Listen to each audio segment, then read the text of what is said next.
হুম। ঝিঙ্গা কাটি রান্না করছি, শুধু ঝিঙ্গাই রান্না করবো কেন, তেরা বেকা জিনিস আরো নিয়ে এসছি। দেখো তোমরা, আমার আঙ্গুল গুলো তেরা বেকা, আমার জিনিসগুলো দেখো তোমরা তেরা বেকা। দেখো দেখো দেখো দেখো দেখো, সব তেরা বেকা। দেখো দেখো, আমি ঝিঙ্গা রান্না করতে বলছে আমার মা। আমি ঝিঙ্গা শুধু রান্না করতে পারি না, আমি এইটাও রান্না করব।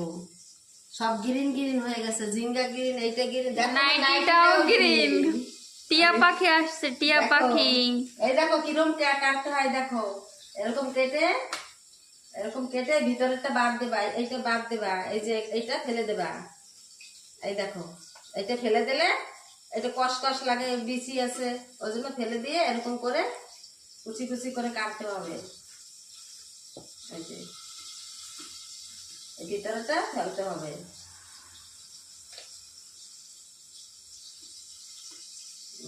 এই দেখো, এই দেখো, এইগুলি এখন এরকম কাটতে হবে।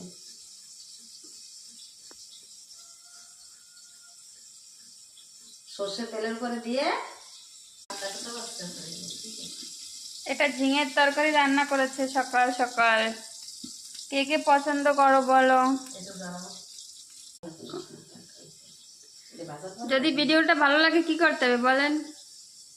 তোমরা তো জানো, বলার কিছু নেই, তোমরা আমার থেকে ভালো জানো, সেইটা করে দিও। টাটা টাটা করে দেন।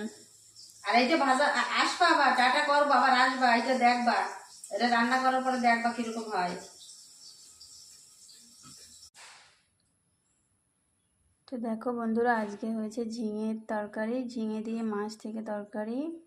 আর এইদিকে কুমড়ো ভাজা, আর আছে মাছ ভাজা। আর এই মাছটাকে তোমাদের এখানে কি বলে বলবে, কমেন্টে অবশ্যই জানাবে। আর এখানে আছে স্টার ফ্রুট ভাজা। তো তোমরা কে কে খেয়েছো কমেন্টে অবশ্যই জানিও। টাটা।